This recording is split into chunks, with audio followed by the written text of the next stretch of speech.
Escolteu, bona tarda, benvinguts a l'Ateneu. Escolteu, això no és un míting, això és una conversa. Això és la primera sessió d'un cicle que es diu Assalt al cel, sense ironia, i que ens acostarà al pensament de la nova política, de la nova esquerra, amb una incursió pel País Basc, que serà avui, i una incursió per tancar el cicle en el sobiranisme català amb una sessió que en diem els ambaixadors i que serà un diàleg amb els representants sobiranistes a Madrid, el Tardà i el Quico Homs. En el mig tindrem dos diàlegs, un de l'Anna Gabriel amb l'Albano Dante Fachin i un altre de l'Antonio Baños amb l'Iñigo Errejón. Són diàlegs purament de conversa, són diàlegs no pas de propaganda, no pas insisteixo, de míting, sinó perquè circulin les idees, perquè ens assabentem, perquè ens arribin a tots. I en aquest sentit l'Ateneu, que és la casa de les idees, està molt content de fer aquesta queixalada a l'actualitat i que tinguem figures de primera línia explicant-nos el seu pensament. Jo no cal que digui res més. Primer agraeixo a l'Arnaldo Otegui i al David Fernández la predisposició a participar en el cicle i a tots els altres que vindran després. I us dic que hi haurà un temps de preguntes després i llavors demanaré als meus col·legues, als periodistes, que no l'acaparin. És a dir, els periodistes poden fer preguntes, però això tampoc és una roda de premsa. Poden fer preguntes, però no, per favor, totes les preguntes. És a dir, sigueu discrets. Deixeu que també el públic s'expressi. Com sabeu, tenim la casa plena, això és una alegria. Vol dir que hem encertat en presentar això, que hi havia ganes d'escoltar i com que hi ha ganes d'escoltar, jo callo. Moltes gràcies, endavant.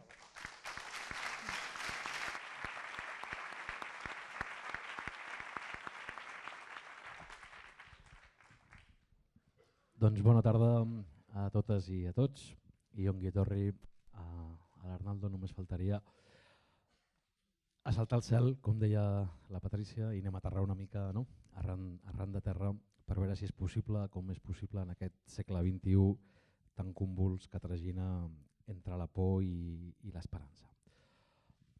Arnaldo Otegui és un resistent, fonamentalment, i ha estat 14 anys de la seva vida entre reixes, a la presó.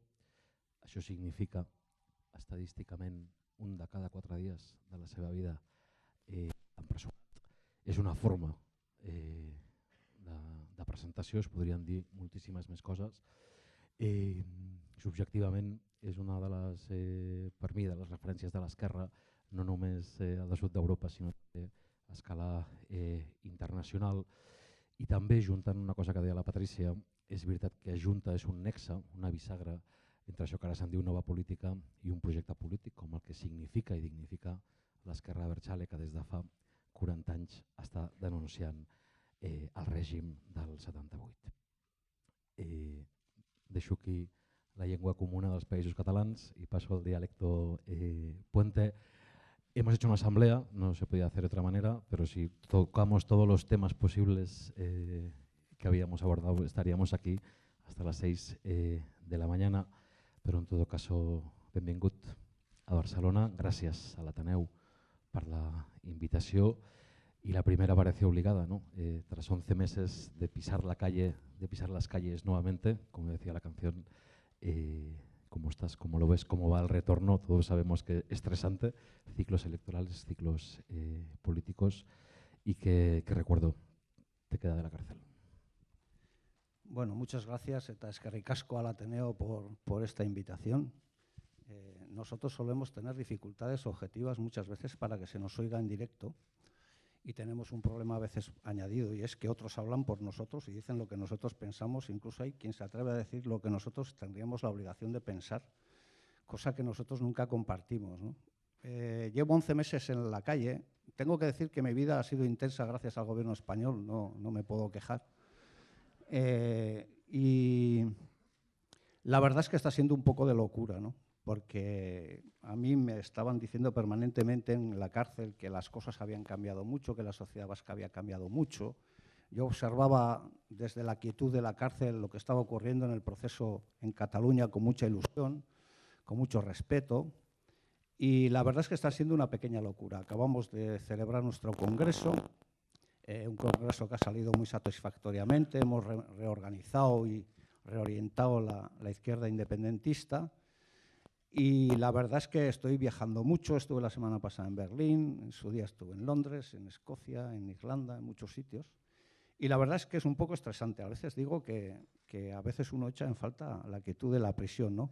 Pero no me acuerdo mucho de ella. La verdad es que es una cosa que la gente que no ha pisado la cárcel normalmente se suele sorprender. Primero, porque la gente piensa que el tiempo pasa despacio en la cárcel, cosa que no es cierta. El tiempo pasa muy rápido en la cárcel, porque uno tiene la vida muy organizada, es prácticamente una vida de monje soldado.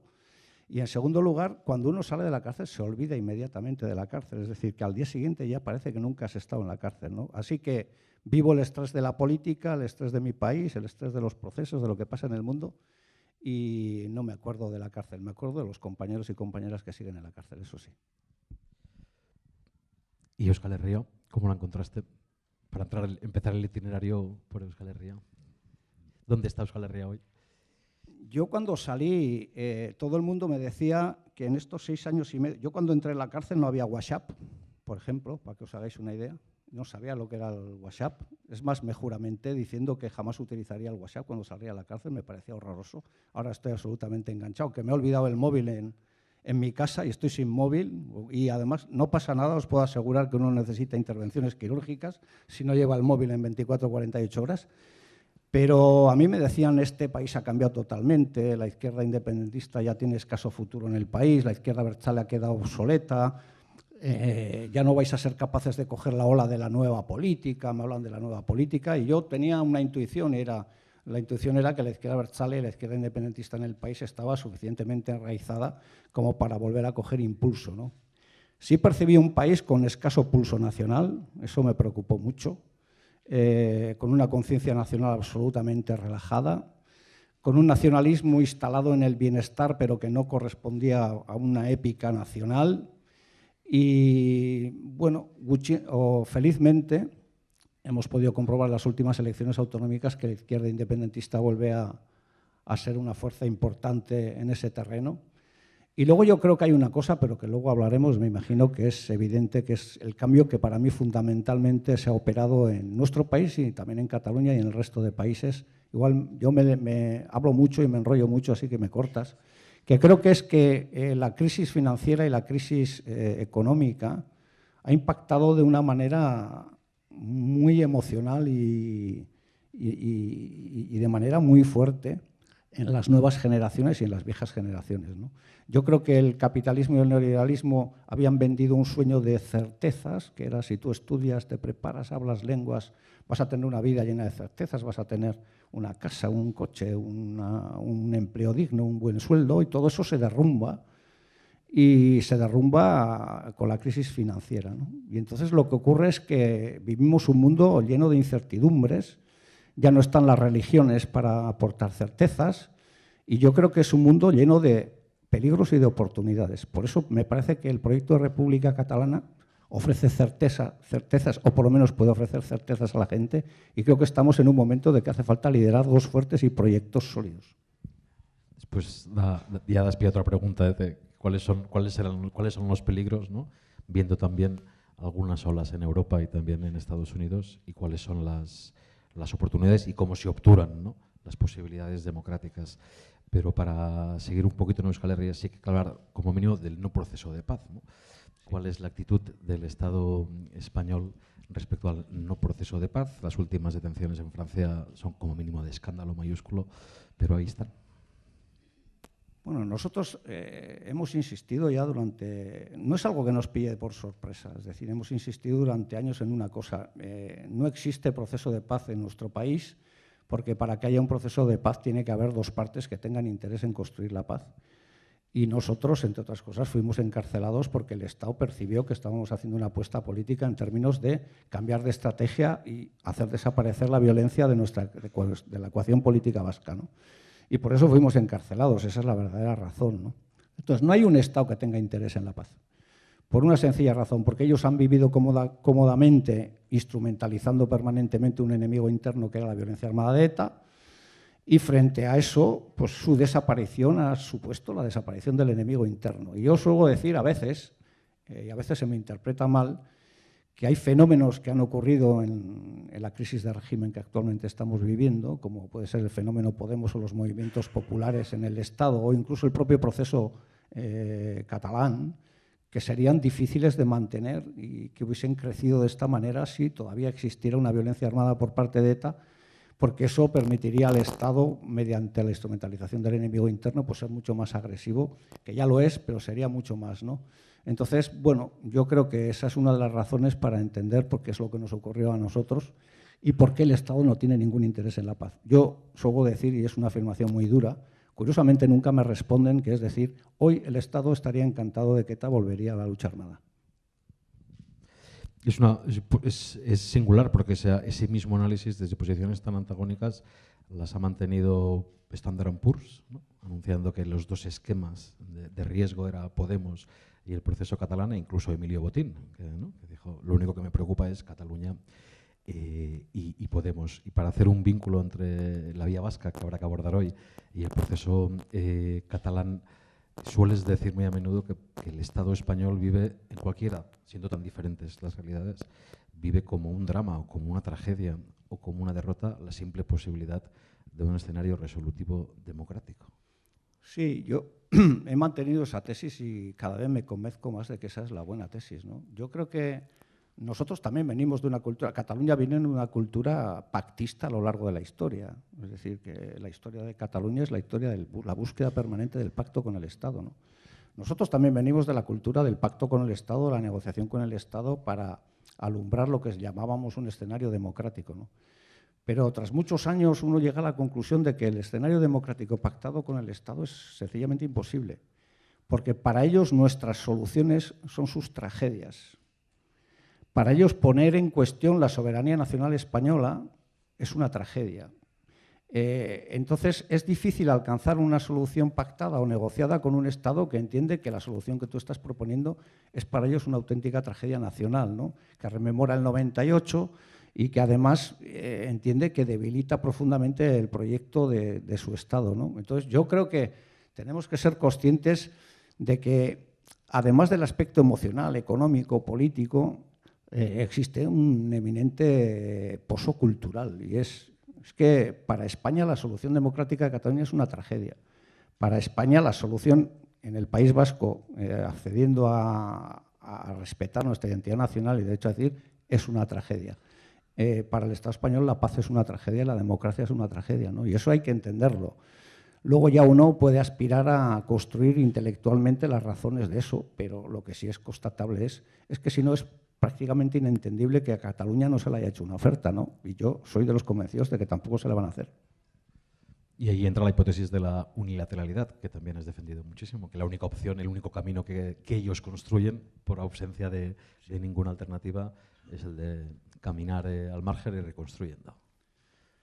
Nosotros cuando cambiamos de estrategia hicimos un documento que justamente la policía no pudo impedir que lo difundiéramos porque lo difundimos justamente unas horas antes de que nos detuvieran, en la que cifrábamos las esperanzas de nuestro país en nuestro pueblo y en la comunidad internacional. Es decir, que nosotros desde el inicio de la reflexión pensábamos que el Estado iba a ser incapaz de acceder a un proceso de negociación, de acuerdo en términos democráticos, ¿no? Entonces, ¿qué le queda a uno? Pues le queda seguir caminando y le queda sobre todo hacer un camino que al Estado normalmente le pone enormemente nervioso, ¿no? Que es el camino de decir, oiga, yo voy a hacer mi camino y no cuento con usted, o sea, solo cuento con usted en la medida en que usted sé que me va a poner todos los impedimentos, trabas y obstáculos posibles para que yo no pueda desarrollar mi camino.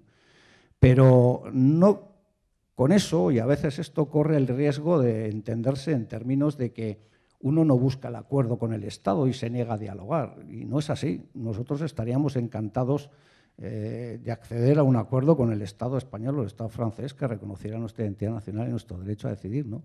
El problema es que ellos no quieren. Es como ocurre con la fórmula federal o la fórmula confederal.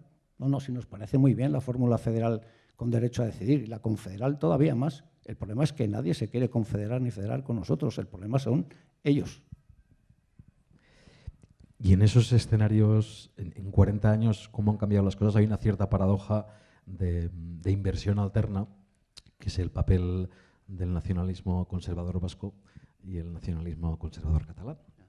Hace 40 años la incipiente convergencia democrática era un factor de régimen de aquel nacimiento constitucional del 78, y en cambio el PNV pedía la abstención a aquella constitución, y hoy parece que se hayan invertido los papeles, ¿no?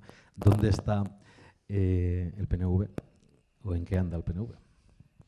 Bueno, yo creo que para entender un poco la posición del PNV, el PNV claramente hoy no está en un proceso independentista, para nada.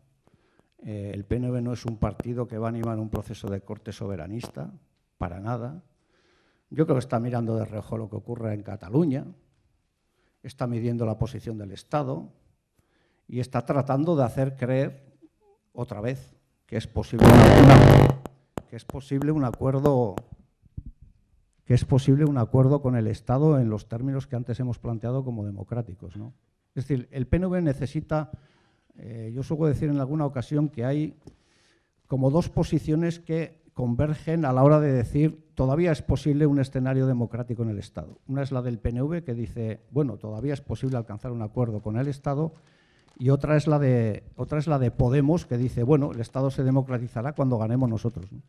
El problema es que el Partido Nacionalista Vasco ahora mismo yo creo que está en una posición en la que no le agrada demasiado, ni se siente demasiado cómodo con lo que ocurre en Cataluña, y estoy convencido de que hay sectores mayoritarios en el PNV, por lo menos en las élites del PNV, que lo que están tratando de observar es el fracaso del proceso de Cataluña. Porque si Cataluña se va y Cataluña llega hasta el final con su proceso, sencillamente el PNV se queda sin estrategia, ¿no? Y se puede dar la paradoja, que yo creo que además se va a dar, de que nosotros en el Parlamento de Vitoria, en el Parlamento Navarro, vamos a estar en comisiones debatiendo un nuevo estatus político, mientras en Cataluña se aplica la ley, entre comillas, y se procede a plantear inhabilitaciones, etcétera, etcétera. Con lo cual vamos a estar en una paradoja bastante kafkiana, ¿no? Porque nosotros vamos a estar elaborando supuestamente un texto con un nuevo estatus que reconoce la nación vasca y su derecho a decidir, y la pregunta que nosotros le hacemos permanentemente al PNV, hay dos preguntas que le hacemos permanentemente. Una es, ¿tú te imaginas esta situación? Es decir, ¿por qué tú interpretas que a los vascos y a las vascas nos van a dar lo que a los catalanes les niegan? Y en segundo lugar, los que ejercitamos la política tenemos la obligación y la responsabilidad de adelantar escenarios de futuro a la gente y de decir la verdad a la gente.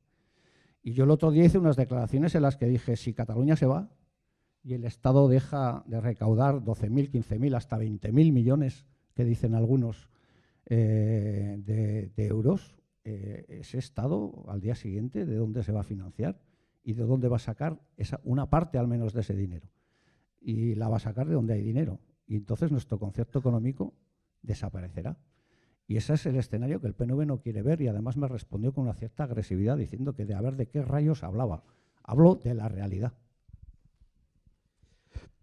Eso da pie a hablar hablas de adelantarse, de anticiparse, de prever, que muchas veces la acción política, ¿no?, se fundamenta en eso, ¿no?, en anticiparse al horror, ¿no?, y evitar las distopías. Pero ¿cómo ves?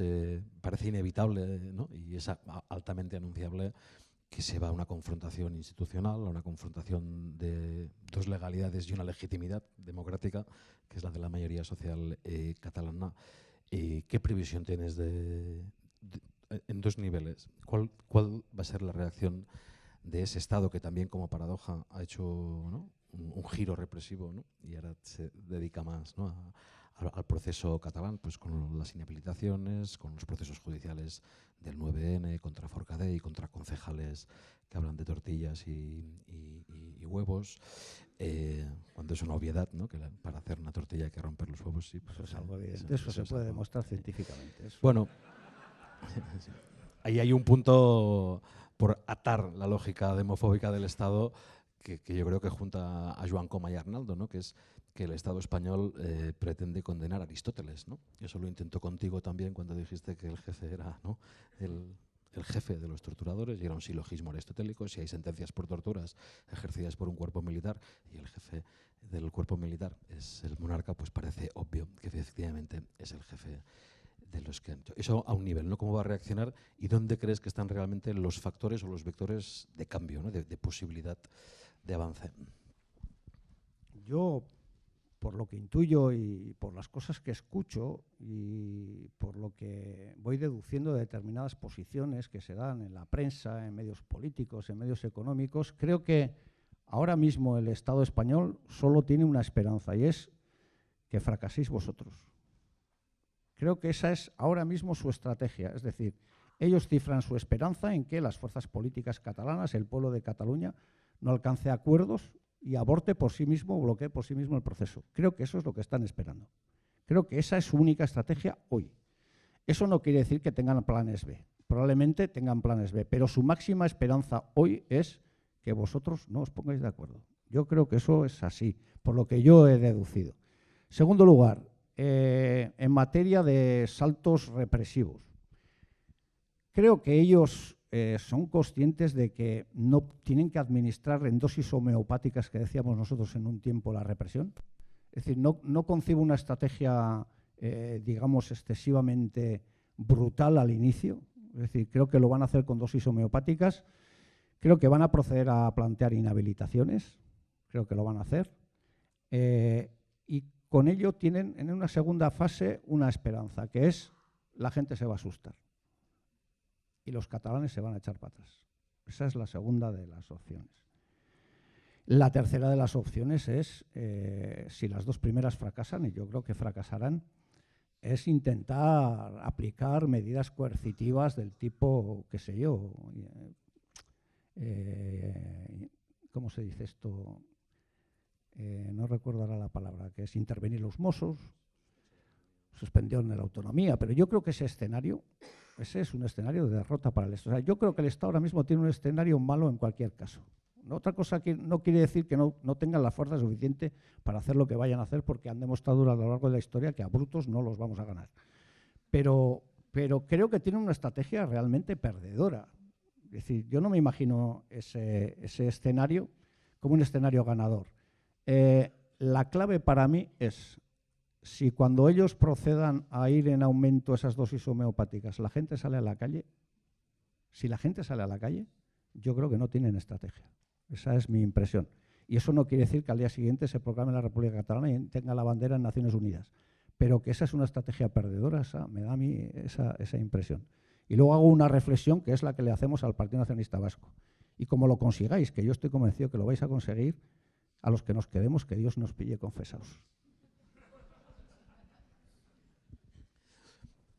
Es una buena hipótesis, porque retorna todas las posibilidades de avance a la capacidad de la gente de responder colectivamente. Pero atándolo todo un poco, y volviendo un poco a Emilio Botín, que también decía que el único límite era el cielo en la fase de la burbuja especulativa, si los miedos eran de hipótesis democratizadoras y democratizantes en el Estado español para superar el régimen del 78, era Podemos y el proceso catalán, a la vista de los resultados electorales demoscópicos, ¿no? Parece como mínimo la vía Están de poniendo Podemos. el himno de España ahí fuera. Sí. Bueno, muy modernos. Es el...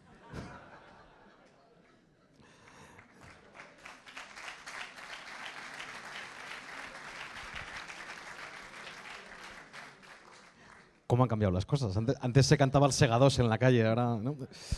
Bueno. Ahora lo tienen que cantar ellos, eso es un avance. Sí. En fin, el sindicato del crimen es como es. ¿Dónde estaba? En la posmodernidad líquida y los himnos. No, que eso, con Emilio Botín. Entonces, la hipótesis democratizante de Podemos, que eso también has ahondado mucho y has reflexionado mucho, y como mínimo ha quedado lentificada o debilitada por eso, las posibilidades de irrupción que en su momento se planteaban. Pero con esa dialéctica, hace poco Garot Rovira decía, ¿no? Un autodeterminista nunca puede ser un enemigo, un adversario de un independentista, ¿no? esa dialéctica entre, ¿no?, entre cómo se posicionan esos espacios políticos del Estado español, es un espacio político respecto a la opción de ruptura democrática que efectivamente en el proceso político catalán es hoy seguramente el mayor desafío al régimen del 78. Es que nosotros siempre hemos mantenido una tesis que es, no sé si habéis tenido oportunidad de ver un documental que se ha hecho en la televisión francesa, pero que aquí no se ha echado nunca en el Estado español, que es un documental sobre el rey emérito, en el que manifiesta con claridad cuáles fueron los últimos consejos que un tal Francisco Franco, que cantaba ese mismo himno, creo, le dio casi en su lecho de muerte y le dijo: Juanito, la unidad de España. Entonces, no entender que el proyecto de dominación en el Estado español se sustenta sobre todo sobre la unidad del Estado es, yo creo, que no entender nada. Por eso lo que nosotros decimos es, yo tuve ocasión en el velódromo al salir de decir lo siguiente, es decir, si se abre una puerta a la democratización en el Estado, ahí vamos a estar, sin duda. Y entonces la oferta que hacíamos a los compañeros y compañeras de Podemos era decir, mire, nosotros no creemos que hay relación de fuerzas en el Estado para que eso se pueda producir. Y yo creo que las últimas elecciones han demostrado que eso es bastante poco factible. Ahora, si eso se produjera, si se abriría la más mínima ventana, el más mínimo resquicio para una democratización real del Estado, nosotros vamos a estar ahí, sin duda. Entendiendo por democratización el carácter plurinacional y el derecho a decidir, instrumentos de soberanía económica para que podamos hacer otras políticas sociales. Pero en justa reciprocidad, lo que les decimos es, pero si eso no es posible, lo que os tenéis que hacer es sumar a los procesos constituyentes que sí son posibles en otros lugares del Estado, que son las viejas naciones sin Estado del Estado español. Y eso es lo exigible. Por lo tanto, hay una alianza muy amplia que se puede hacer con los sectores autodeterministas. Y eso está bien, yo creo que eso es una alianza que hay que consolidar. Pero es que en Cataluña ya no estáis en la fase de la reivindicación autodeterminista, estáis en la fase del ejercicio del derecho de autodeterminación, que es lo que quiere impedir el Estado español. Y entonces, en esa fase, tú ya no te puedes mantener con una bandera que dice yo estoy a favor del derecho a decidir, ya, pero es que lo quieren impedir. Y entonces, en esa fase, yo creo que lo lógico, lo coherente, con un pensamiento de izquierdas y con un pensamiento que busca incluso la propia democratización del Estado, es sumarse a ese proceso constituyente y ejercitar el derecho a la libre determinación. Muy bien. ¿Y la salud del proceso, estos días que ha estado por aquí, cómo lo ves? La del nuestro, Pues no lo sé, yo suelo ser muy respetuoso. En la izquierda independentista muchas veces nos preguntan por procesos en otros sitios y siempre tratamos de, aunque a veces algunas declaraciones mías también han sido interpretadas como una especie de injerencia en el proceso de Cataluña, ¿no? Y siempre, la izquierda abertzale siempre ha dicho una cosa y es, nosotros siempre respetamos las decisiones que toman los pueblos, nosotros no somos jueces, cada pueblo sabe cuál es el camino que tiene que elegir, ¿no? Pero yo lo que percibo es que aquí hay un proceso que no tiene vuelta atrás. Me da la impresión que Cataluña tiene, por ejemplo, un presidente de la Generalitat que va a ir hasta el final. Esa es mi impresión. Y me da la impresión de que eso es una cierta garantía. Me da la impresión de que las formaciones políticas estarán a la altura del momento histórico. Y me da la impresión de que hemos entrado en una fase histórica de aceleración que no tiene vuelta atrás. Es decir, que no es posible ahora mismo paralizar este proceso. La clave, otra vez, lo repito, la clave es la gente. Si la gente se vuelca con el proceso, yo creo que este es un proceso que tiene muchas garantías de éxito. Pero yo también digo una cosa, es decir, uno puede ganar o puede perder. Lo que uno no puede hacer es no jugar el partido. Entonces, los que somos muy futboleros, estoy un poco decepcionado porque ayer el Barça nos metió 5. Pero bueno, pudimos meter 2, metimos 2, que es cosa que no suele ser muy frecuente en la Real en Nou Camp. Lo que decimos es, tú puedes ganar o perder un partido, pero hay que jugar el partido y hay que jugarlo con intensidad, y hay que jugarlo con disciplina, hay que jugarlo con inteligencia. Entonces yo creo que en la fase histórica en la que estamos, el proceso no tiene vuelta atrás. Me da a mí la impresión. Es decir, lo veo con un cierto optimismo. Yo sé que hay muchísimas dificultades y que el Estado se va a encargar de que las dificultades crezcan. Pero si el país responde, yo creo que hay proceso exitoso en Cataluña. Es una buena síntesis. Más vale perder con dignidad y peleando, ¿no?, que no, simplemente ni comparecer al campo de batalla, vamos a decirlo. Sí, porque además sí. Tener en cuenta una cosa, el gobierno español es muy rencoroso. Muy rencoroso. No olvida nada. No olvida nada. Y entonces, más os vale ganar. Más os vale ganar.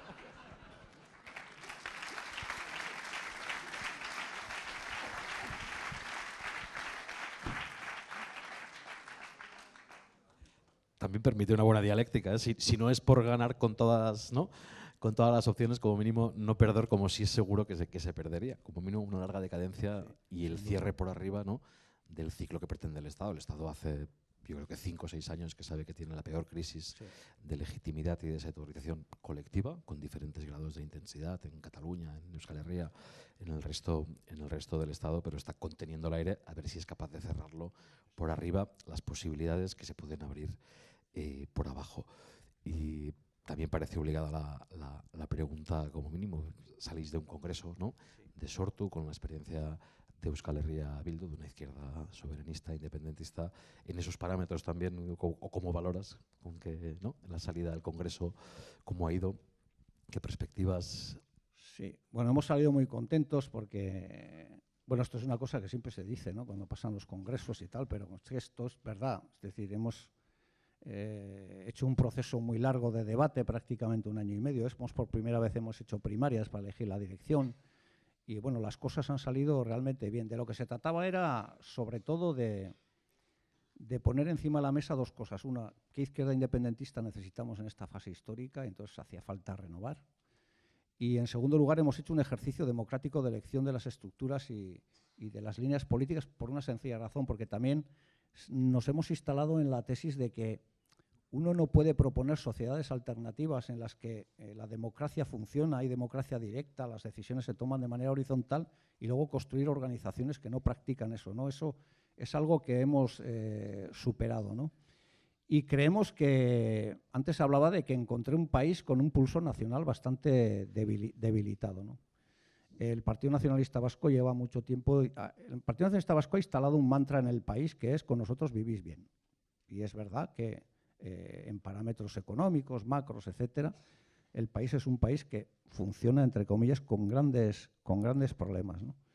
Pero ha instalado ese mantra en el país. Y nosotros tenemos la misión histórica, entre otras cosas, de demostrar que las cosas se pueden hacer de otra manera, que hay otras alternativas en términos sociales y económicos y, sobre todo, que hay una necesidad imperiosa que es de construir un Estado propio, ¿no? Porque el Estado español no va a ser jamás nuestro Estado. Y hemos tratado de adecuar ese instrumento que es Sortu, que después está en un frente mucho más amplio que es Bildu, para esta tarea, pero muy contentos porque, bueno, hemos reconocido que en los últimos años también hemos cometido errores, hemos puesto los errores encima de la mesa, pero creo que le hemos dado una buena respuesta y vamos a recuperar el pulso. Yo he dicho y quiero recalcarlo, cuando la izquierda independentista pierde el pulso en nuestro país, el país se queda sin pulso. Se queda sin pulso, sencillamente. Y en ese nuevo pulso ante los retos y las desigualdades, ¿no?, también de la fase socioeconómica que vivimos, Sortu, esos planteamientos, ¿cómo lo lee? También después de un ciclo, ¿no?, también con responsabilidades importantes institucionales, sobre todo en Guipúzcoa, en la Diputación, y aquí entraríamos en esa dialéctica entre el afuera y el adentro, entre la calle y la institución, y sobre todo también en las aportaciones de los movimientos sociales, feminismo, ecologismo, cooperativismo, el propio movimiento sindical, una cosa que aquí se resalta mucho, esa mayoría sindical vasca que tenéis, ¿no? Y también entra de lleno en el título del ciclo que escollit l'Ateneu, que es lo de saltar el cielo, ¿no? Bueno, eso es una tradición propia del movimiento obrero, ¿no?, del 18, del 19, ¿no? Se trata de saltar el cielo o de cultivar la tierra, vamos a decir, o sea, tomar el poder o transformar la sociedad. Y esas dialécticas, ahora que vienes también del encuentro, ¿no?, con la izquierda alemana, ¿no?, con Die Linke, que tenemos también, y abro otra brecha también, el espejo griego, ¿no?, también como el golpe de mercado, por decirlo así, ha limitado también todas las posibilidades de cambio político y social. Nosotros tuvimos una experiencia en positivo y en negativo en la gestión de, sobre todo, una gran institución como era la Diputación de Guipúzcoa, ¿no? Me alargaría mucho al hablar de este tema, pero por resumirlo diría una cosa. Quienes aspiramos a construir sociedades alternativas tenemos que hacer una constatación, y es: hoy en día las instituciones en la Unión Europea, en el Estado español, tienen márgenes estrechos para cambiar la sociedad. Es decir, algunos dicen que hemos hecho políticas socialdemócratas, ya nos gustaría. Es que hoy las instituciones a veces no dan margen ni para políticas socialdemócratas de verdad. Ayer comentábamos que si alguien repasara ahora el programa del Partido Socialdemócrata sueco de los años 70 se asustaría porque creería que está leyendo el programa del Partido Bolchevique. Entonces, por eso digo que socialdemocracia la justa. Entonces, nosotros que siempre hemos sido partidarios de la participación institucional, ¿no? Y nos parece importante estar en las instituciones, hemos aprendido una cosa, el margen es estrecho. ¿Cómo se ensancha ese margen? En la calle, en los movimientos sociales, en el movimiento popular. No hay otra manera. El presidente Roosevelt, siempre pongo este ejemplo porque como no es un peligroso bolchevique, pues bueno, tampoco suena mal, ¿no? Cuando se reunía con los sindicatos americanos, les decía, miren, yo estoy absolutamente de acuerdo con lo que ustedes me plantean, ahora salgan a la calle y oblíguenme a hacerlo. Pues esa es un poco, yo creo, la filosofía con la que hay que trabajar, ¿no? Es decir, y una de las grandes lecciones que al menos yo he extraído de nuestra gestión institucional es no se pueden hacer las revoluciones ni los cambios desde el boletín oficial. Las instituciones no son la vanguardia, pueden ser la retaguardia, y ningún cambio que no se haya operado antes en términos culturales en la gente se puede imponer desde arriba por medio de un decreto. Esa es la gran lección que creo que hemos extraído de esa experiencia institucional, ¿no? Y luego una que para mí es fundamental desde posiciones de izquierda y desde posiciones de honestidad intelectual, que es las cosas se hacen con la gente y es la gente la que decide. Y uno no puede perder nunca ese principio, porque en la vida institucional hay muchas ocasiones en las que existen atajos e insisten muchas tentaciones para saltarte eso. Yo creo que eso es un error. Cuando se toman grandes decisiones en un ámbito o en otro, lo mejor es discutirlas con la gente, plantear alternativas y que decida la gente. Y algunos y algunas en las visitas de la cárcel, porque esto es con respecto, por ejemplo, al tema de las basuras en Guipúzcoa, me decían, ¿y si perdemos los refrendos y las consultas? Y mi reflexión era, la izquierda nunca pierde esas consultas, porque la decisión la toma la gente. Y entonces lo que nosotros demostramos es que se puede hacer política dándole la palabra a la gente. Y entonces, si tú planteas y consolidas una cultura de ese tipo, después quien venga detrás tuyo, porque las dinámicas parlamentarias cambian y cambian las mayorías y cambian los gobiernos, estará obligado también a hacer las cosas ahí. Y ahí es donde yo creo que ganamos, cuando las cosas las hace la gente. En el cierre de campaña de septiembre dijiste que la cuarta revolución sería la feminista. Sí, yo creo que es la cuarta y que ha venido para quedarse. Y suelo decir otra cosa, a esto ya aprovecho que no es un mitin porque mis asesores de comunicación me matarían si me oirían decir esta cosa. Pero yo hago otra previsión, que es que hay una quinta que está adquiriendo una forma que para algunos es incluso a veces cómica, pero que para mí no lo es, que es esa revolución, digamos, animalista. Pero no me estoy refiriendo en términos, digamos, de hipismo cultural ni estas cosas. Creo que detrás de eso se está produciendo una conciencia de que el planeta está destruyendo las condiciones materiales para la propia vida. Y me parece que a través de esa reflexión, que yo muchas veces no comparto, sí que existe una tendencia que va a ir creciendo, que en el fondo lo que plantea es una relación alternativa y diferente de la especie humana con la naturaleza. Y me parece que esa es una revolución que también viene. Igual me equivoco profundamente, pero creo que ese componente va a estar presente también. Y con respecto a la revolución de la mujer, me parece que esa es la revolución de este siglo. Me parece que eso ha venido para quedarse, que ya está aquí, y me parece que eso consolida una visión del mundo que también es altamente alternativa y que consolida un proyecto de transformación mucho más atractivo, ¿no? Sobre todo ante el binomio patriarcado-capitalismo, es decir, pero ya que citabas a Roosevelt, porque no era bolchevique, y dado que ponías la tensión ecológica también como una referencia en la agenda de las izquierdas, hace yo creo que 2 años la NASA hizo un informe y decía que la civilización industrial y ese capitalismo depredador, si quieres, prácticamente, ¿no?, como una rebelión permanente contra los límites, que al modelo de civilización industrial, como lo habíamos conocido en el eje europeo y anglosajón, le quedaban como mucho 15 o 20 años de vida.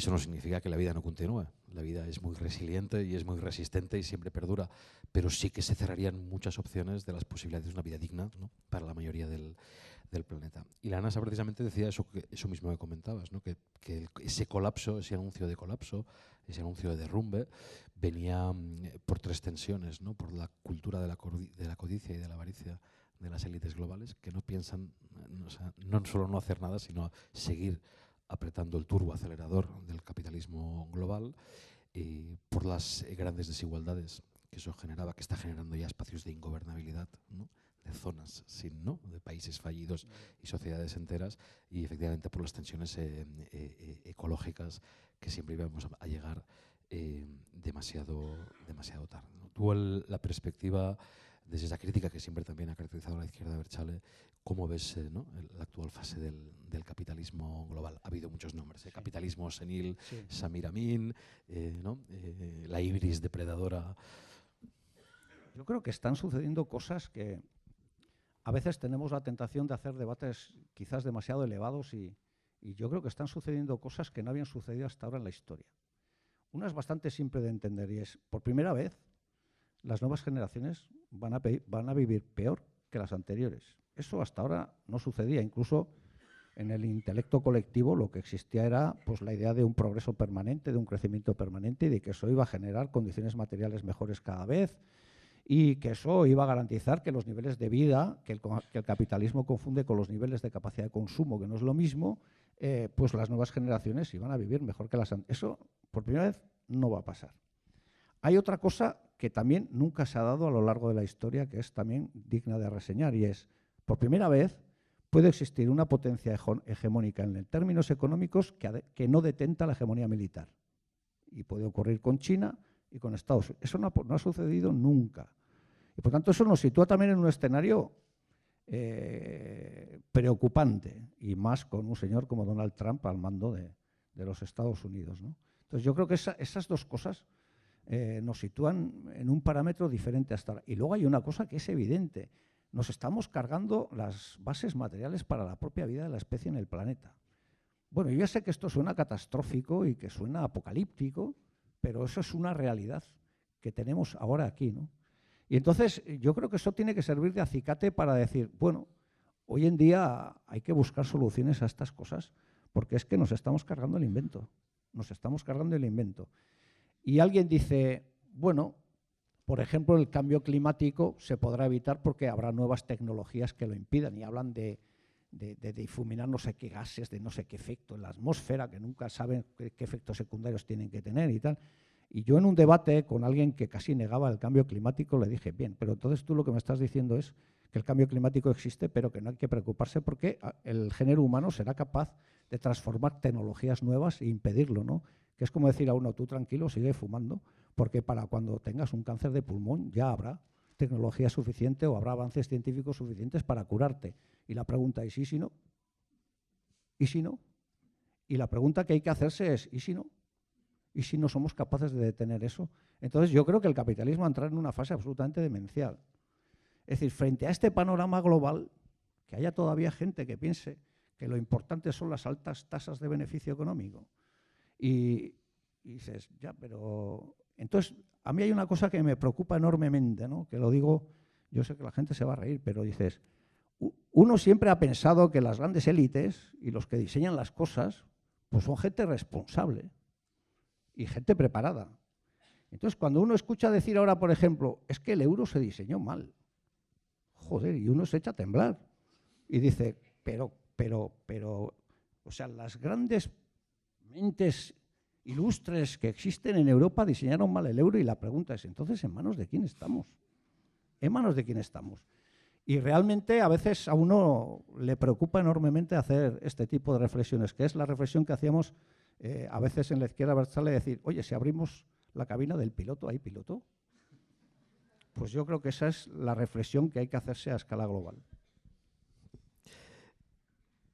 Que permite otra pregunta también, que es en esos términos, y una reflexión muy interesante. Jorge Riesman, que es, ¿no?, un filósofo del ecosocialismo, por decirlo así, plantea el debate que acabas de plantear. Es decir, la modernidad se basaba en algunos mitos, ¿no? El progreso ilimitado, el crecimiento sin fin, lineal y sin apenas obstáculos, ¿no?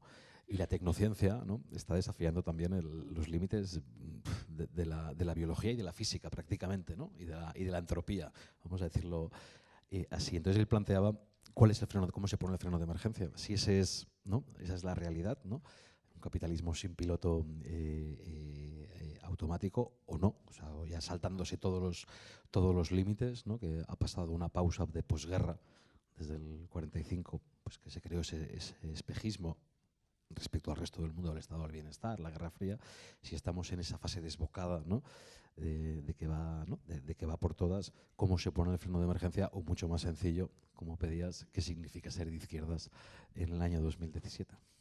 Pues esa es la gran pregunta, ¿no? Porque yo creo que ellos han ganado algunas batallas por incomparecencia de la izquierda, ¿no? Se dio en el caso griego, esa es la impresión que tengo yo. Yo creo que la izquierda en Europa, nosotros esto lo vivimos desde la cárcel, y la pregunta que nosotros nos hacíamos es, ¿alguien cree que la batalla que da Grecia contra la Troika es una batalla solo de los griegos y las griegas? No, esa era la batalla de todos y todas. Y nuestra pregunta era, ¿dónde está la izquierda europea? ¿Dónde están los sindicatos vascos?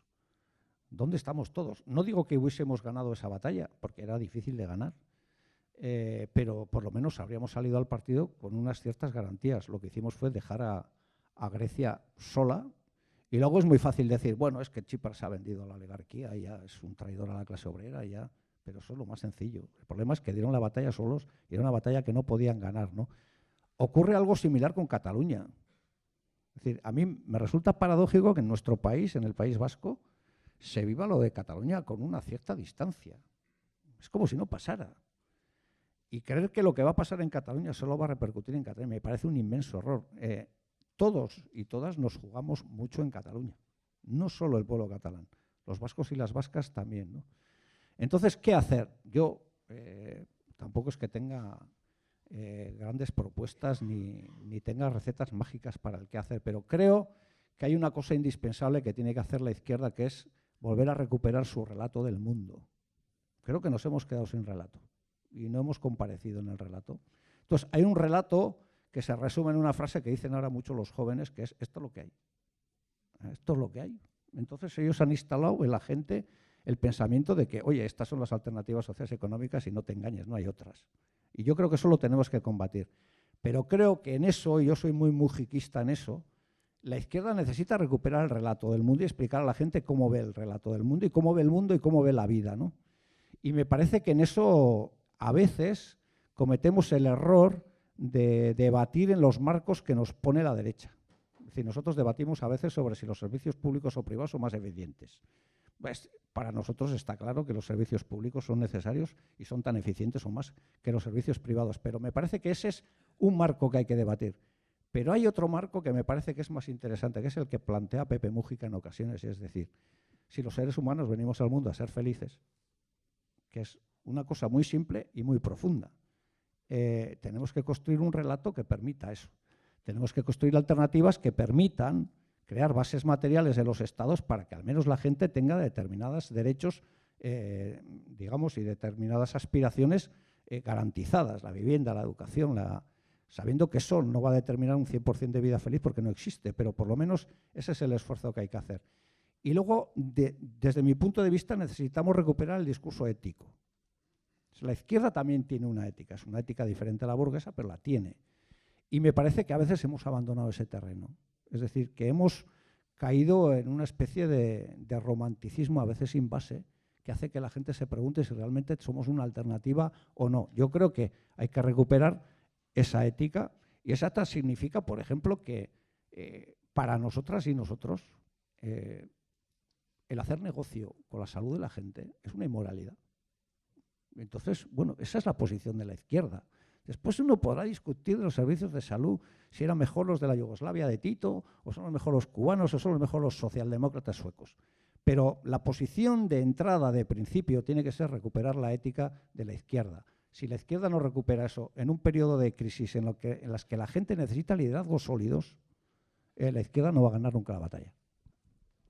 Y ya que citabas a Mújica y que hablamos de la izquierda exhausta o que la izquierda que viene del ciclo, ¿no?, en el que estamos, la izquierda que también se redefine, se replantea, debate, que reapuesta por la ética, ¿qué referencias o qué referentes actuales observas con atención? Hablabas de Mújica, personas o proyectos.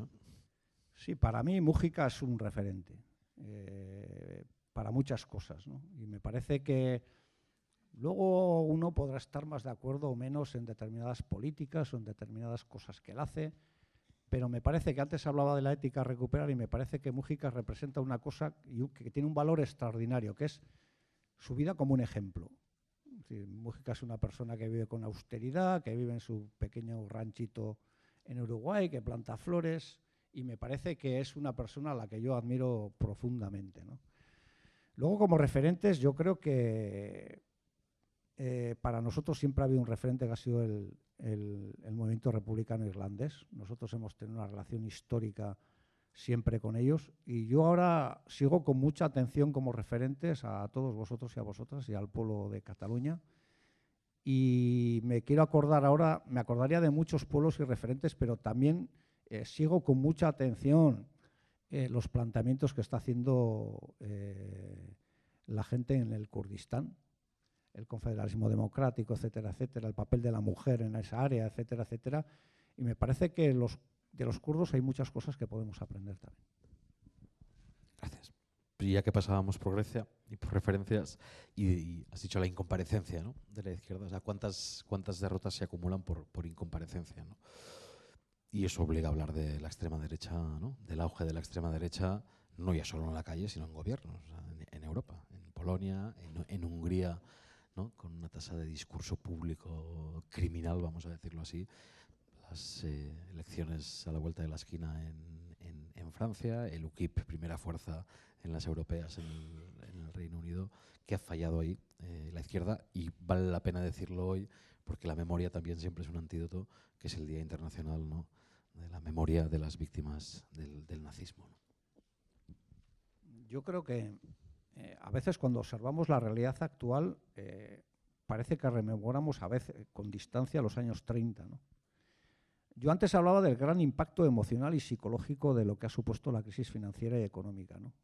Es decir, en un mundo en el que de repente desaparecen todas las certidumbres, o muchas de las certidumbres, y que no encuentra, digamos, las certezas, que antes, por ejemplo, daban las religiones, en las que uno puede estar de acuerdo, ¿no?, pero daban unas ciertas certezas y todavía las siguen dando a los sectores que son creyentes, ¿no?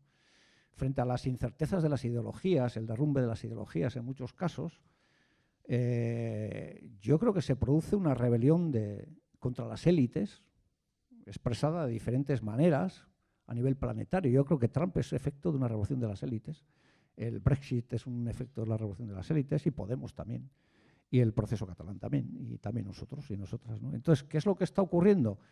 Pues que la extrema derecha recoge a veces banderas de la izquierda y proclama y plantea y da una perspectiva de liderazgos sólidos, autoritarios, pero sólidos. Y yo creo que ese es el éxito de la extrema derecha. Es decir, que plantea a veces políticas que roba la izquierda. No debemos olvidar que el nazismo era nacionalsocialismo, es que se llamaba así. Y entonces lo que hace es, desde mi punto de vista, recoge la aspiración de una sociedad llena de incertidumbres, que ha observado cómo se derrumban muchos de sus sueños vitales y además ha observado cómo se corrompe eso que se llama democracia formal, y entonces lo que busca es liderazgos en gente que ofrecen recetas fáciles, recetas sencillas, recetas en la mayoría de los casos absolutamente falsas, recetas en las que se hace un discurso que no tiene ningún tipo de solidez, pero que le sirven a la gente para identificarse con un proyecto. Y creo que a veces en la izquierda se percibe como un planteamiento romántico que sería deseable, que es bonito, pero que es irrealizable, y además la izquierda a veces no da la seguridad que da este tipo de gente, ¿no? Yo creo que ellos han ocupado un espacio que la izquierda ha dejado de ocupar, y si vas a la sociología electoral, por lo menos lo que ocurre en el Estado francés, desde hace ya muchos años barrios que en Marsella o en París o en Burdeos o en Toulouse votaban normalmente al Partido Comunista, hoy votan a Marine Le Pen. Y entonces eso nos tiene que hacer la idea de que ellos ocupan un espacio que tú has dejado de ocupar, ¿no? Eso hay muchos compañeros y compañeras en Estados Unidos, que también hay izquierda todavía, que decían Donald Trump ganó las elecciones el día que el Partido Demócrata decidió que Bernie Sanders no sería el candidato alternativo. Y el día que escogieron a Hillary Clinton fue el día que le dieron la victoria a Donald Trump. En la medida en que Hillary Clinton, ella públicamente decía, yo soy la candidata de Wall Street. Pero incluso en esa pulsión, ¿no?, hay la ausencia de la izquierda también, ¿no?, de unos discursos y unas narrativas que reivindicabas que han dejado de existir, y que el neoliberalismo, ese no hay alternativas que decían Reagan y Thatcher, que se materializa trasladado generacionalmente en él, es lo que hay y no hay nada que hacer, cómo se revierte, ¿no? También el neoliberalismo cultural, por decirlo así, lo que más se ha cargado es el vínculo social comunitario, es decir, las redes sociales, ¿no? Eso en Euskal Herria ha sido diferente también, parcialmente o de forma muy visible, ¿no? Pero entonces la pregunta, como diría alguien que quería saltar el cielo, decía, ¿qué hacer, no? ¿Cuál es la tarea más inmediata? ¿Cuál es tu opinión de qué es lo más urgente hoy, ¿no?, antes a Europa, que también, si quieres, puedes aportar, ¿no?, qué es Europa hoy, qué es la Unión Europea? Nosotros, en la reflexión que hicimos al cambiar de estrategia y en la reflexión que hacemos a veces frente a las posiciones, por ejemplo, que puede plantear Podemos, siempre nos hacemos una pregunta, y ¿es posible democratizar el Estado español? Democratizar en el sentido de que puede existir una evolución en términos políticos, constitucionales en el Estado español que derive en una constitución que contemple la plurinacionalidad y el derecho a decir. Nosotros decimos no lo vemos muy factible. Y luego nos hacemos una segunda pregunta, y ¿es posible democratizar la Unión Europea? ¿Es posible concebir una Unión Europea de forma alternativa? Decimos sí, pero ¿está concebida la Unión Europea para que ese proceso evolutivo sea posible? Y la respuesta es no. Y bueno, el ejemplo griego viene a demostrar exactamente eso, ¿no? Pero bueno, no hay que perder la esperanza. Yo creo que nosotros y nosotras tenemos que recuperar el relato. Y yo antes hablaba del proyecto de República Catalana como un proyecto catalizador, y me parece que es importante, porque tiene, desde mi punto de vista, inercias muy positivas. Es decir, por un lado, tú tienes la oportunidad de construir un Estado nuevo. Es decir, que tú cuentas, además, con la ventaja de que conoces los antecedentes históricos y sabes cuáles son los errores que se han cometido, y por lo tanto puedes construir un Estado diferente. ¿Cuánto de diferente? Va a depender de la relación de fuerzas, pero por lo menos diferente. Pero sí que me parece, por ejemplo, interesante concebir ese proyecto de Estado como un Estado que se ocupa de la gente, que protege a la gente, que va a garantizar derechos a la gente. Y por lo tanto me parece que esa formulación sí puede aglutinar grandes mayorías que buscan una certeza, y la certeza puede ser la República Catalana, ¿no? En nuestro país todavía no hemos alcanzado a formular ese proyecto. Nosotros sí, pero en nuestro país todavía ese proyecto está muy retrasado, y es, desde mi punto de vista, una tragedia histórica. Porque los vascos y las vascas teníamos que haber habilitado el segundo frente hace tiempo. Porque si hubiésemos habilitado el segundo frente, el Estado tendría muchas más dificultades ahora mismo. Y me parece que ha sido una imposibilidad y que se ha convertido en una auténtica tragedia, ¿no? Y luego queda el proyecto de la seducción democrática, ¿no?, de la paciencia histórica, ¿no?, de seguir combatiendo las ideas que nosotros consideramos que son nefastas, de seguir pensando que concebir la vida humana y concebir las sociedades actuales y construirlas sobre la base de que lo importante es el dinero, pues nos parece que es algo que nos parece muy poco racional, ¿no? Y por lo tanto tenemos que seguir. Algunos dicen que somos utópicos y románticos, y que esa es una idea romántica, pero que la vida es como es y es lo que hay, ¿no?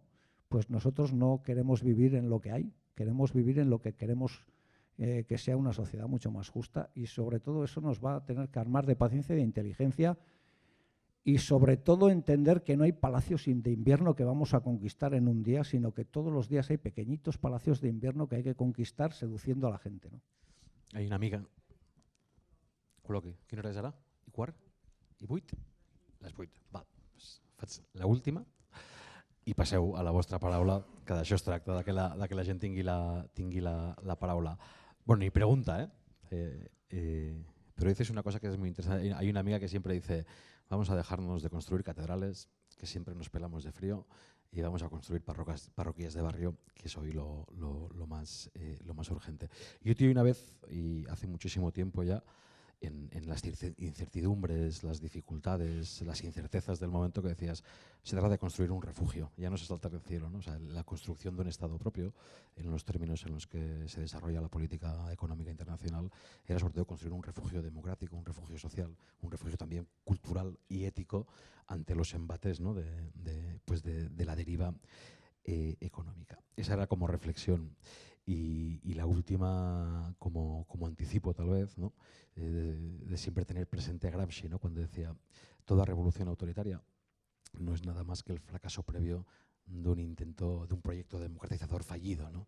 Y en esa dialéctica sí que parece, ¿no? Que efectivamente el siglo XXI ha empezado, ¿no? Mal o muy mal, que los grises y los negros se acentúan y que será necesario, ¿no? Ese proceso. Marina Garcés tiene una frase muy interesante también que dice, no se trata de encerrarnos en los márgenes, sino de hacer los márgenes mucho más amplios, ¿no? Y si no, pasamos directamente a... Sí, bueno, igual le damos la palabra a la gente, sí. ¿No? Si no... Doncs és el vostre torn amb dos preceptes assemblearis, anem a dir-ho així. La primera és que són molts i que, per tant, quan més economia del temps en preu, menys economia, més veus, més preguntes, per tant, més debat hi haurà. Per tant, us demanem molta brevetat, 1 minut, per condensar la pregunta. Ja sé que poden ser moltes.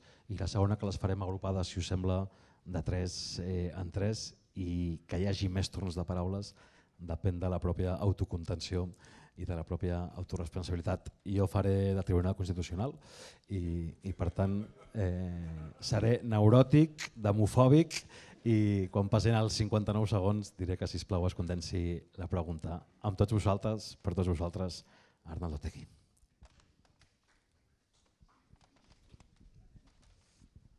Punys en l'aire. Ai, mans en l'aire, perdó. Buenas. Bueno, primero decir que hace poco, cuando le preguntaron a Rajoy sobre el proceso catalán, dijo, algunas veces lo más importante es no hacer nada, ¿no? Algunas veces lo más importante es no hacer nada, ¿no? Eso que parece la frase de un filósofo, pues no, la dijo Rajoy, ¿no? Después, bueno, sobre todo como vasco, como ser humano que aspira al máximo grado de libertad en la vida, antes que nada lo que quiero es darte las gracias, Arnaldo, por todo lo que has hecho, porque creo que eres la persona que más ha hecho por la paz en nuestro pueblo, que no es poco, pero luego también como humano, como hombre, como político, porque creo que has puesto toda la carne en el asador, seguramente pagando un precio o un peaje personal muy elevado, y creo que eso va a ser difícil que te lo podamos agradecer en la vida, ¿no? Entonces, no, yo lo que quería decir, o la pregunta es, así como en el proceso catalán parece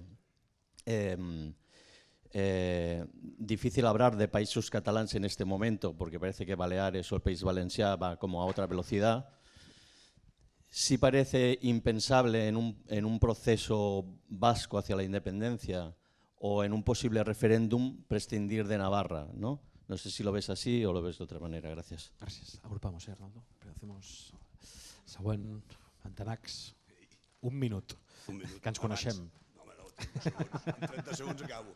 A ver, Arnaldo, yo ya sabes que tiro para mi territorio, que son los presos, y te pregunto, la situación en estos momentos de los presos en el País Vasco y el afecto que ha hecho en la población en Euskal Herria, ¿cómo puede ser posible, cómo veis desde el movimiento independentista vasco el crecimiento de Podemos en la sociedad vasca, cuando el que tendría que haber subido como la espuma de Sortu o Euskal Herria Rock? Es una de las cosas que siempre me ha preocupado. No entiendo la subida escandalosa de Podemos en el País Vasco, donde tendríais que ser vosotros los que estar allí.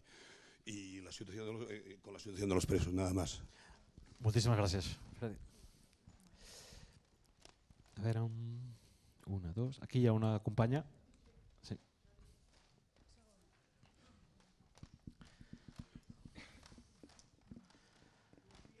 Bueno, empezamos bien, ¿eh? Territorialidad y Navarra, presos y Podemos. ¿Está bien?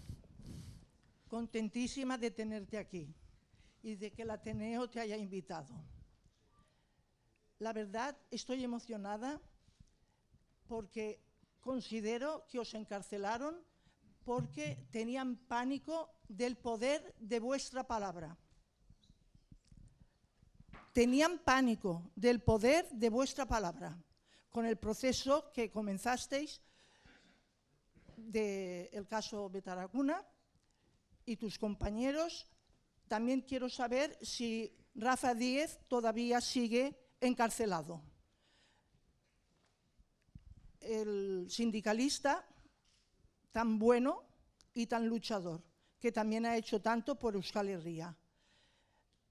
Bueno, te quería preguntar cómo están las instalaciones del diario Egin, que censuraron y cerraron por orden del juez Garzón, porque cada vez que paso por allí me saltan las lágrimas de ver la descomposición de todo aquel edificio donde habían habido trabajadores que se habían dejado las pestañas escribiendo, periodistas como Pepe Rey y tantos otros, y alguno que está en el Ateneo también, que también escribía allí, un ecologista muy bueno. Bueno, sobre todo tenían miedo del poder de vuestra palabra. Esa es mi definición.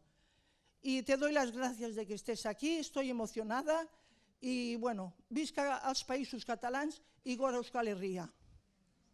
Muchas gracias. Bueno.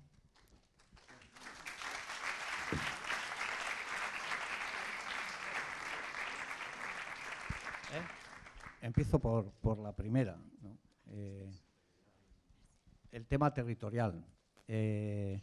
Nosotros ahora acabamos de celebrar un proceso congresual en el que hemos debatido cómo afecta a nuestro país, a nuestra estrategia independentista, el tema territorial, ¿no? Y hemos adoptado una decisión, que es, hemos planteado una estrategia de liberación de corte confederal. Hasta ahora no lo habíamos hecho esto. Y hemos seguido con interés qué es lo que ocurría, porque vosotros también tenéis el mismo debate, que era el debate de los países o de Cataluña, del Principat. Y entonces para nosotros ha servido de experiencia lo que ha ocurrido en Cataluña, en el sentido de que nosotros en la cárcel nos preguntábamos, vamos a ver qué es lo que ocurre si una parte de los países se lanzan a un proceso independentista, qué es lo que ocurre en el resto. Y entonces había dos posibilidades. Una es en el resto se debilita definitivamente el proyecto independentista o se fortalece. Y lo que ha ocurrido es que se ha fortalecido más que se ha debilitado, ¿no? Y eso a nosotros nos dio una pista importante y por eso ahora lo que planteamos es, nosotros tenemos tres ámbitos, uno es Iparralde, otro es Navarra, otro es la EAE, la comunidad autónoma que nosotros denominamos de Vascongadas, a que a algunos no les gusta la acepción. Somos tres trenes que tenemos que llegar a una misma estación, que es un estado futuro, en el que estemos los tres, estemos los 7 territorios, pero lo que hemos decidido es que cada territorio, en función de su relación de fuerzas, puede aspirar al máximo de autogobierno posible, que en este caso es un Estado. Es decir, que nosotros a partir de ahora, si en Guipúzcoa, Araba y Vizcaya es posible construir un Estado, nosotros vamos a apostar por él. Si es posible construir en Navarra, vamos a apostar por él. Y se ha producido un fenómeno curioso que ya en la cárcel preveímos, que fue el día que nosotras y nosotros digamos estamos dispuestos a un Estado en los 3 territorios, el PNV se va a hacer el más navarrista del mundo. Y entonces ahora lo curioso es que ellos nos dicen, ¿y sin Navarra? Ahora sin Navarra. Y decimos, no, si ahora sin Navarra fue hace 40 años. No, eso, sin Navarra fue hace 40 años. No, en Navarra también. Lo que decimos es, también en Navarra hay que poner en marcha ese proceso. Ya veremos en cada situación y en cada lugar la relación de fuerzas, ¿no? Pero una de las grandes novedades de nuestro proceso de reflexión ha sido aceptar la estrategia confederal, es decir, entender que hay 3 procesos, cada uno con su ritmo, que confluyen, ¿no? Ese es nuestro planteamiento, ¿no? Sobre el tema de presos, bueno, eso es un problema evidente para nosotros en este momento, ¿no? No solo porque es una carga política, sino porque es sobre todo una gran carga emocional para nosotros y para nosotras, ¿no? Porque, y ellos saben que es así y por eso hacen lo que hacen. Y lo que tratan de hacer es, lo que han hecho durante todos estos años es Decir, bueno, yo tengo unos rehenes y son más rehenes que nunca, y mientras no resuelva el problema de los rehenes, los vascos y las vascas no van a poner en marcha un proceso como el catalán. Bueno, ahora lo que les hemos respondido es la mayor garantía también para que se solucione el tema de los presos es poner en marcha un proceso como el actual. Pero los presos siguen estando dispersados. No sé si aquí habéis seguido el caso de una presa que es Sara Majarenas. Entonces, era una presa que tuvo un hijo con otro preso, en este caso griego, estaban en trámites de separación, tenían una niña que tiene apenas 2 años y medio, estaban en trámites de separación y el marido intentó matar a la niña, le dio 2 puñaladas, está en el hospital de Valencia. Pues un caso absolutamente dramático y además a eso se le añade una cosa, esta compañera tiene una condena de 13 años y lleva 12 años y 1 mes en prisión.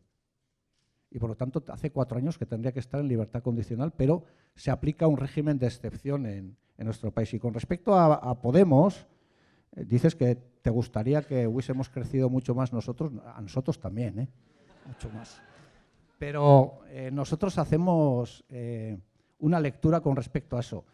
Cuando yo salí de prisión y me decían que había cambiado mucho la sociedad vasca, se ponía como ejemplo que Podemos había irrumpido de manera brutal en el escenario electoral. Y daban a entender que eso era una cosa que ya no tenía vuelta y que la izquierda independentista ya tenía un proyecto absolutamente obsoleto y que ya los liderazgos ya no iban a ejercer ningún tipo de consecuencia en el mapa electoral y que no había suficiente capacidad de incidencia y todas estas cosas. Y yo hice una lectura que creo que con el tiempo me han dado la razón. Yo creo que ¿por qué de repente hay un desplazamiento brutal de decenas de miles de votos de la izquierda independentista Podemos en las elecciones españolas? Pues desde mi punto de vista por 2 razones. Una, porque la gente vive con angustia que no existe un proceso de paz y entonces el cálculo que hace es ¿quién puede en el otro lado poner en marcha un proceso de paz? Pablo Iglesias. Y entonces vamos a votarlo. Y en segundo lugar, con el tema de los presos, ¿quién podría en un caso hipotético que habría que verlo dar solución al problema de los presos? Pues Podemos y Pablo Iglesias. Y entonces a eso se le añade que en nuestra base social pues cada vez hay un desinterés mayor por las elecciones españolas y la gente muchas se queda en casa y tal, pues es lo que explica el fenómeno de Podemos, ¿no?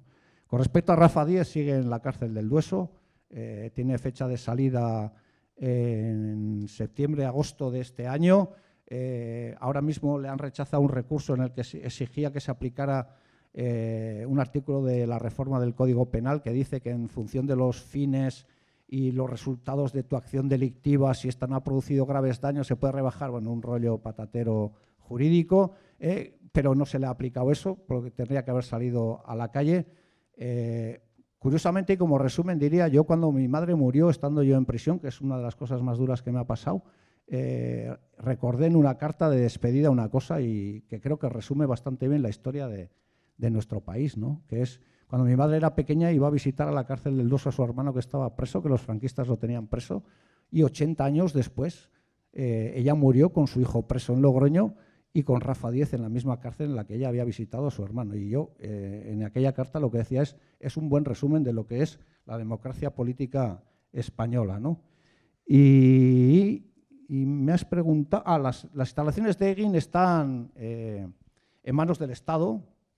Es decir, se ocupó Egin y como Egin supuestamente tenía deudas con la Seguridad Social, ellos ocuparon ese espacio, por eso pues en otro gran alarde de gestión española se están cayendo. Es decir, que están inservibles, vamos, que ya no podrían valer para ninguna cosa, ¿no? Y lo que hicieron fue otra cosa, que fue trasladar la deuda de Egin a Gara en un intento de sofocar a Gara, ¿no? Pero en aquel entonces, cuando ellos cerraron Egin, nosotros y nosotras tomamos una decisión que fue, ¿cuál es la mejor respuesta? Montar otro periódico. Y en apenas una semana recogimos 1.000 millones de pesetas y montamos otro periódico, ¿no? Y lo hicimos pues para mandarle un mensaje claro al Estado, que es lo que los kurdos en muchas ocasiones mandan al Estado turco. Podréis destruir nuestras ciudades y las reconstruiremos 1000 veces hasta que seamos un Estado, y eso es lo que hicimos con el periódico. Gracias, Arnaldo. La palabra ya al final. Buenas tardes. Tú apuntabas 2 ideas interesantes. Una era que la izquierda necesita recuperar el relato. Prensa, sí, de los malos. No, perquè s'ha picat ubicat, home, no. Apuntabas Per la idea transparència, Marina. apuntabas que la izquierda necesita recuperar el relato y a su vez que la principal esperanza del Estado español es que fracasen las fuerzas independentistas catalanas, que se termine con el proceso. Dentro de unas horas estaremos ante otro día D, en que la CUP tiene que decidir sobre el ultimátum de Puigdemont de o presupuestos o fin del proceso. No sé cómo crees que se pueden compaginar estas dos ideas, la de recuperar el relato de la izquierda y que no se termine el proceso. Igual empatan, ¿no?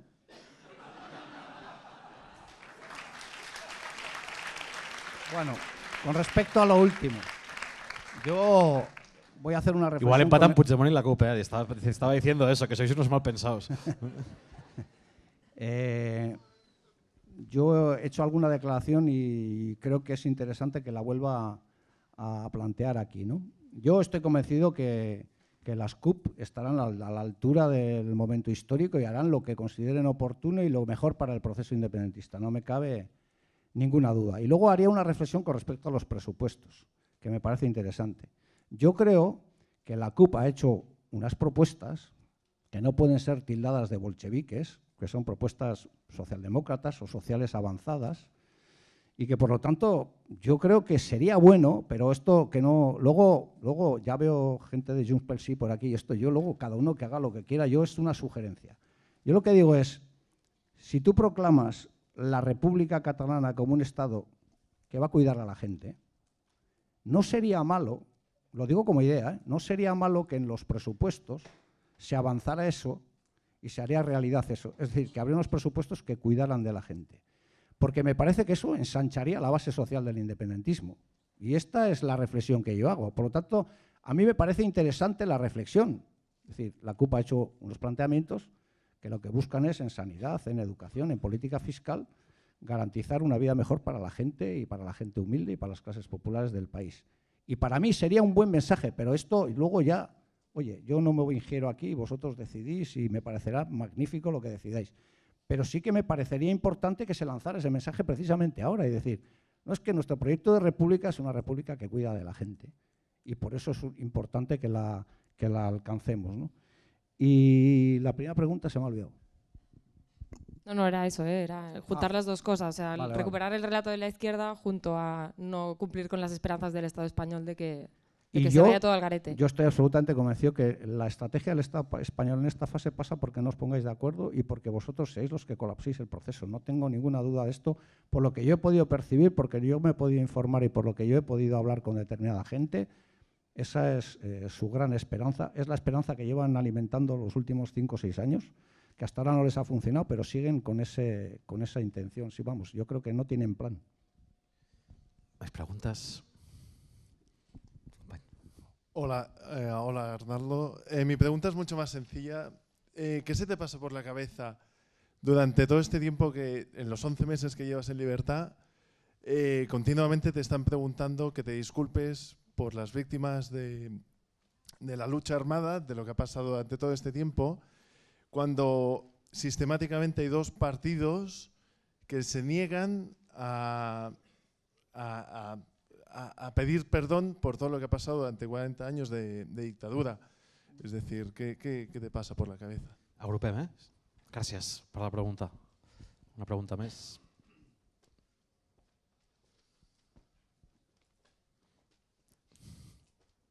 Aquí tens un company.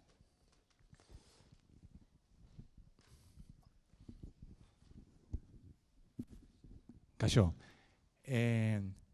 Una cosa, hace poco me puse una camiseta que ponía ser radical es ir a la raíz de las cosas, que lo decía Angela Davis. Y en el relato vuestro, ¿no? El relato tanto de la CUP como de la izquierda de Berchale, a mí hay una parte que me preocupa, ¿no? Es eso, es ser radical, ¿no? Que a veces lo importante, como se decía durante la guerra civil, ¿no? Es decir, es ganar la guerra y no hacer la revolución. Y yo pienso que hay que hacer la revolución e ir a la raíz de las cosas, ¿no? Entonces, la pregunta sería, ¿no?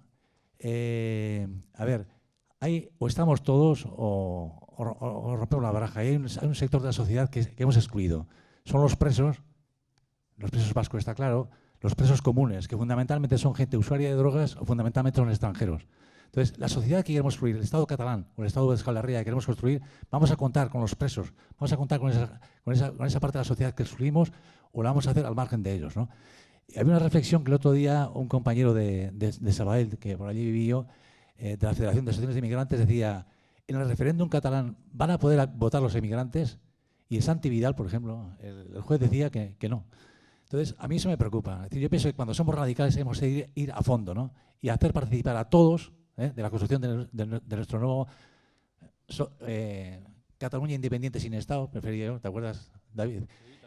O Euskal Herria, ¿no? Que pienso que es importante eso. Con los extranjeros también, con la gente de fuera de... Porque el mundo es de todos, y con la gente usuaria de drogas, por ejemplo, también, ¿no? Yo me voy a colar, me toca, pero me voy a colar. Y parafraseando a Arnaldo Otegi, voy a decir que esos procesos políticos, ¿no?, hacia la emancipación se hacen llenando las calles y vaciando las cárceles. No con los presos, sino sin cárceles, ¿no? Con respecto al tema de la pregunta permanente, ¿no? Bueno, una primera reflexión es, a nosotros se nos pide permanentemente una autocrítica por nuestra complicidad con la lucha armada en una fase anterior. Realmente no se nos está pidiendo una autocrítica, porque una autocrítica, como bien dice la palabra, etimológicamente es auto, es algo que uno hace por voluntad propia. A nosotros no se nos está exigiendo eso, lo que se nos está exigiendo es que digamos lo que ellos quieren que digamos y que pensemos lo que ellos quieren lo que ellos piensan, que es una cosa diferente. Pero dicho esto, nosotros nunca hemos rehuido nuestras responsabilidades. Nosotros tenemos una gran responsabilidad con lo que ha ocurrido en el país y no la hemos rehuido y la hemos pagado caramente. Entonces, lo que decimos es, nosotros, si nos tenemos que hacer una autocrítica, nos la tenemos que hacer porque se la debemos a este pueblo, a nuestro pueblo, no porque nos la exige el Estado, nos la exige las élites políticas. Y a mí, hombre, a ver, vamos a ver, es una pregunta reiterativa y que además tiene una respuesta que nunca va a agradar. Es decir, nosotros digamos lo que digamos y hagamos lo que hagamos, nunca va a ser suficiente. Nunca.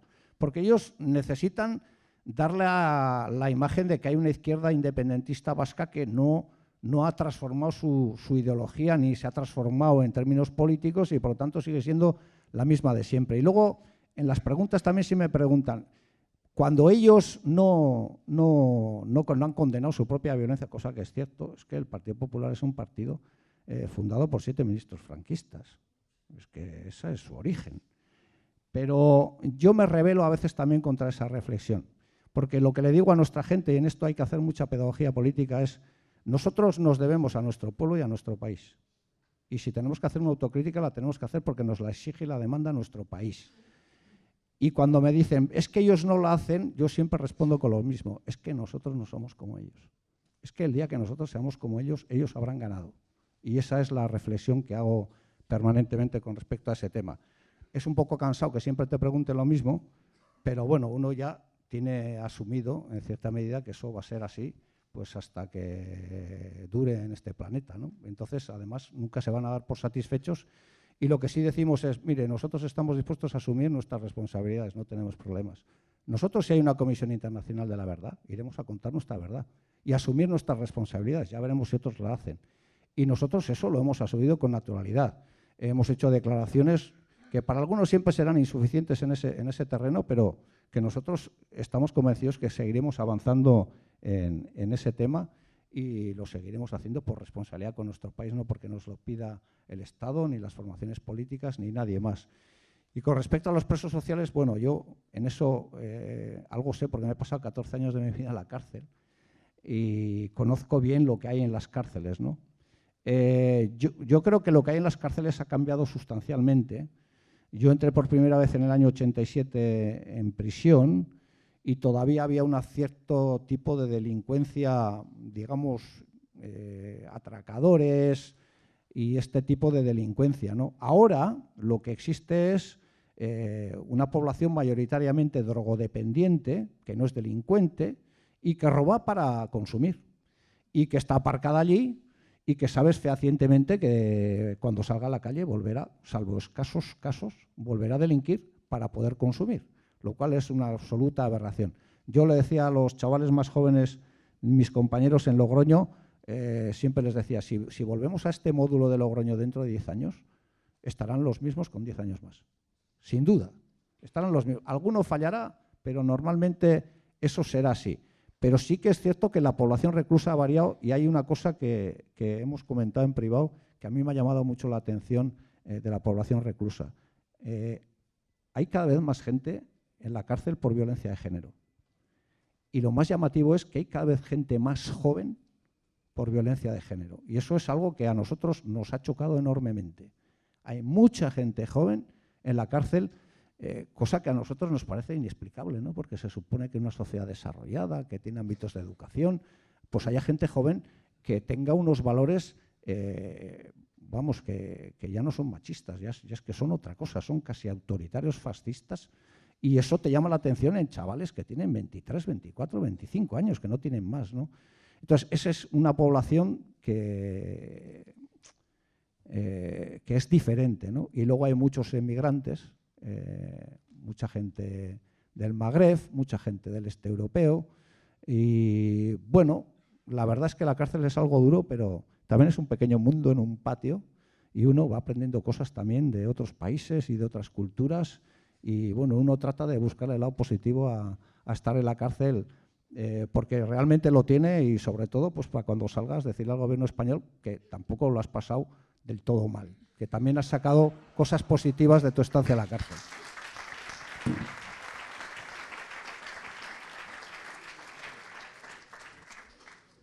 Va, ens anem al Gol Sur. Sí. No. Sí, aquí arriba, aquí arriba. Informem, perdona, Josep, és l'última ronda, Sí, o sigui que sí, podem... No, que farem agrupades, si no són 3 i són 5, ho intentem per apurar al màxim, però és l'última ronda. Gràcies, Patricia. Has dicho que cuando saliste de la cárcel, una de las cosas que viste es la falta de épica nacional. Después, en otro momento, se ha hablado de la falta por parte de la izquierda del relato o de volver a dar ciertas certidumbres y de falta de relato de la izquierda. Bueno, pues en este segundo aspecto me preocupa y te voy a plantear una cuestión, que no hablemos de la izquierda en general en el mundo mundial, sino la falta del relato de la izquierda en las naciones oprimidas. Para puntualizar más el caso vuestro y el caso nuestro, el que nos ocupa, no la izquierda de otros lugares, que también es una falta de relato que nos ha de preocupar, pero en principio no nos acabaríamos el trabajo solamente con restringir el tema a la falta de relato de la izquierda en las naciones oprimidas.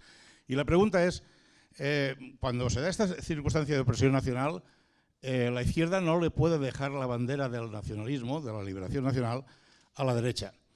Y entonces es cuando gana. Y entonces es cuando se gana el protagonismo en el relato, y así lo hizo Mao contra los japoneses, y así lo hizo Ho Chi Minh, y así lo hizo Fidel Castro, cuando los líderes de izquierda son los más, digamos, los que más enarbolan con más sinceridad la bandera de la liberación nacional. Y cuando entonces esta falta de relato de la izquierda en las naciones oprimidas muchas veces es porque no acaba de asumir la izquierda esa épica nacional y se la deja a sectores de derecha. Por ejemplo, ya para terminar, el tema que quería plantear, aquí el independentismo ha sido siempre de izquierdas hasta hace 6 años. Si ahora, ¿cómo lo ves desde fuera? ¿Quiénes son los principales líderes independentistas catalanes? ¿Son de izquierdas o son de derechas? Y ha pasado eso, ¿por qué? Porque la izquierda no ha enarbolado como debería la bandera nacional y se la deja a otros. Gracias, esa es la cuestión. Més preguntes de retorn. Pardal. Sí, una otra pregunta. Hola, buenas tardes.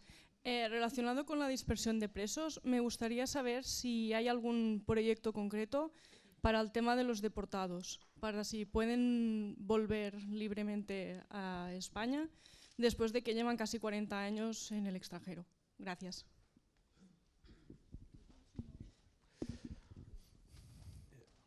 Última pregunta. Perdón, ¿no? ¿Alguna pregunta por platea? Vale, pues son estas todas. Empezando por la última, nosotros estamos realizando un trabajo en términos políticos, pero también en términos jurídicos con respecto, por ejemplo, a la gente que está en la deportación, para comprobar si existen o no causas jurídicas todavía pendientes para que puedan regresar a nuestro país, ¿no? Ese es un trabajo que se está haciendo.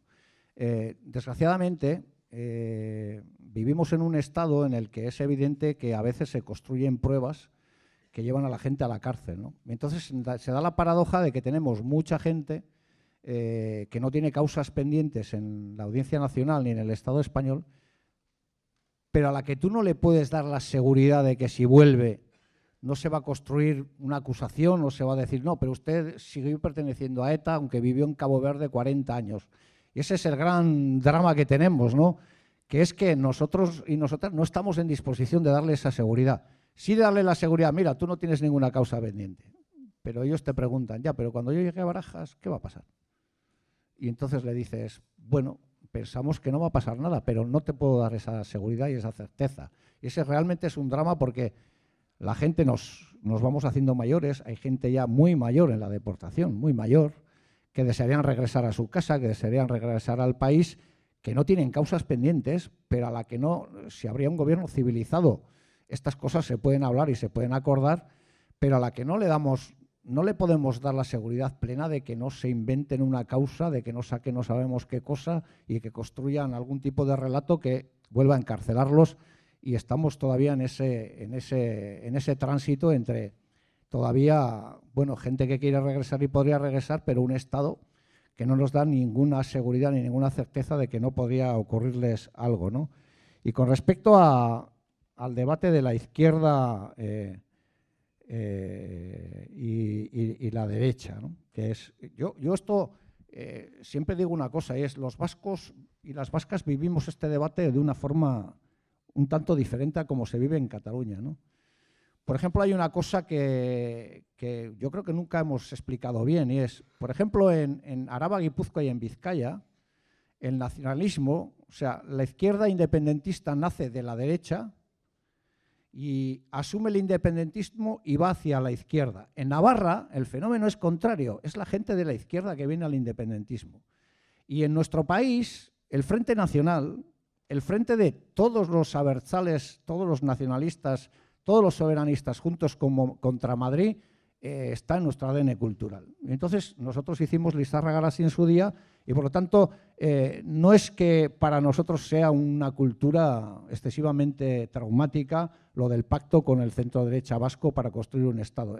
Esto en Cataluña yo entiendo que es sustancialmente diferente, ¿no? Por eso a veces decimos que ya nos gustaría a nosotros que el PNV estaría en las posiciones que están aquí algunos, ya nos gustaría. Desgraciadamente nosotros no tenemos ese problema. Bendito sea el día que tengamos ese debate nosotros en nuestro país, bendito sea el día, a ver cuándo llega y a ver si llega cuanto antes. Pero yo no creo que el problema sea que la izquierda haya abandonado la épica nacional, ¿no? Yo creo que, por lo menos desde nuestro punto de vista, lo digo con el máximo de los respetos, ¿no? Yo a veces digo, yo puedo aportar en mi país un caudal humano, político y electoral del 20, del 25%, échale mucho al 30% de gente que puede apostar por mi proyecto independentista y que yo puedo conducir hacia un proyecto independentista desde la izquierda. Pero hay sectores en mi país a los que nosotros no daremos seguridad. Y hay sectores en el país que necesitamos que se sumen a ese proyecto. ¿Y quién les da esa seguridad? Pues gente que está a nuestra derecha. Y por eso decimos que, desde nuestro punto de vista, el proceso de construcción de un Estado es un proceso interclasista. Es decir, que pueden participar clases sociales diferentes.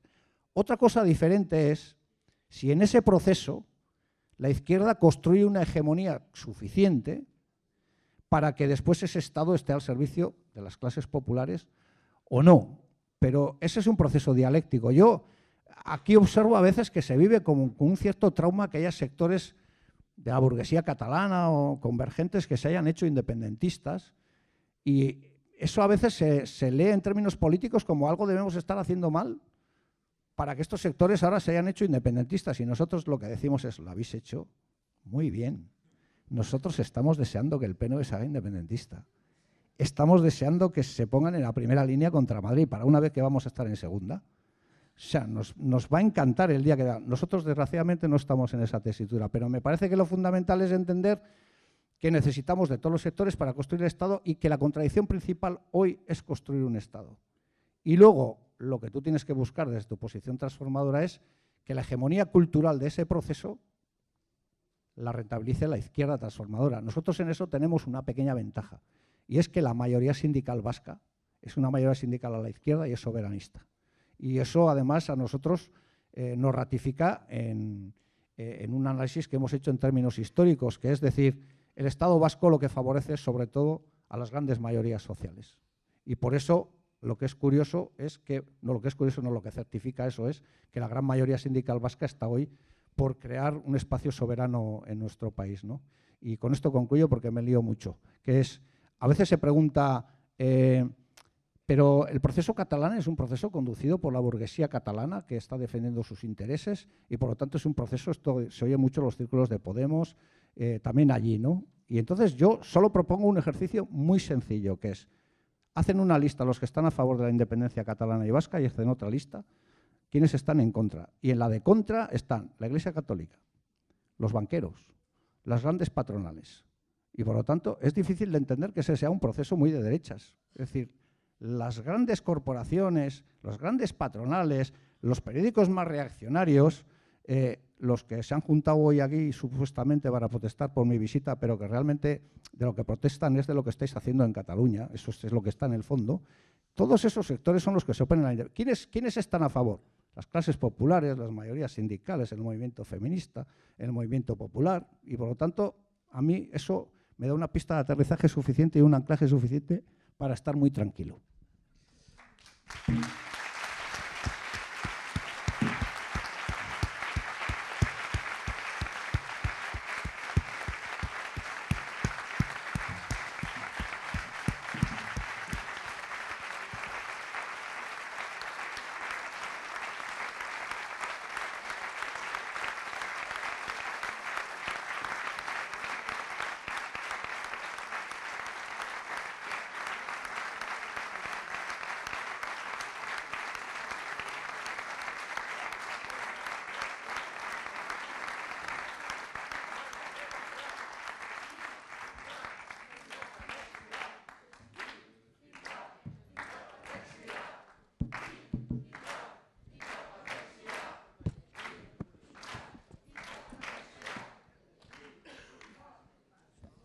Doncs bon vespre, gràcies a tots els que ompliu les 3 sales de l'Ateneu, a l'Ateneu mateix, a totes les persones i companys que us heu encarregat que això rutlli perfectament i sobretot a Arnaldo Otegi Mondragón.